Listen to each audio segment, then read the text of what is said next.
رسول اللہ صلی اللہ علیہ وسلم فرماتے ہیں لیس المسکین الذی یطوف علی الناس ترده اللقمۃ واللقمتان والتمرۃ والتمرتان ولكن المسکین الذی لا یجد غنى یغنیہ ولا يفطر به فيتصدق عليه ولا يقوم فيسحر الناس صحیح البخاری۔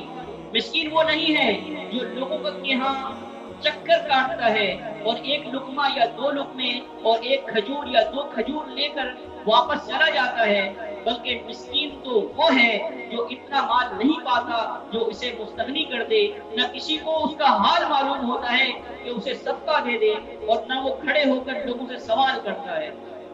رسول اللہ صلی اللہ علیہ وسلم فرماتے ہیں ان هذا المال خضرة حلوة فنعم صاحب المسلم ما اوتى منه المسكين واليتيم وابن السبيل صحیح البخاری۔ یہ مال ایک میٹھی سبزی ہے، تو اس مسلم کا مال کتنا ہی اچھا ہے جس مال سے وہ مسکین کو بھی دیتا ہے، یتیم کو بھی دیتا ہے اور مسافر کو بھی دیتا ہے۔ رسول اللہ صلی اللہ علیہ وسلم فرماتے ہیں من كان يؤمن بالله واليوم الآخر فليحسن إلى جاره صحیح البخاری و صحیح مسلم۔ جو شخص اللہ اور یوم آخر پر ایمان رکھتا ہو اسے چاہیے کہ اپنے پڑوسی کے ساتھ حسن سلوک کرے۔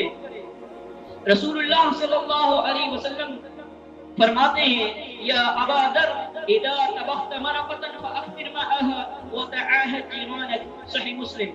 اے ابو ذر جب تم سالن پکاؤ تو اس میں شوربہ زیادہ کر دیا کرو اور اپنے پڑوسیوں کا بھی خیال رکھا کرو۔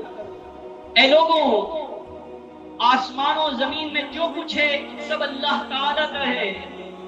انسان کے پاس جو بھی کچھ ہے وہ اسی کی دین ہے۔ سب کچھ اللہ کا ہونا اس بات کا متقاضی ہے کہ انسان اپنے آپ کو اسی ذات باری تعالیٰ کے سپرد کر دے اور اسی کا ہو جائے۔ لہذا اللہ تعالیٰ سے محبت اور اس کے بندوں سے ہمدردی کا تعلق رکھتے ہوئے اس بات کا عملی مظاہرہ کرے کہ سب کچھ اور رب العزت کا دیا ہوا ہے۔ انفاق فی سبیل اللہ جہاں ایک طریقے سے خدمت انسانیت ہے، وہاں دوسرے اعتبار سے اللہ تعالیٰ کی عبادت ہے۔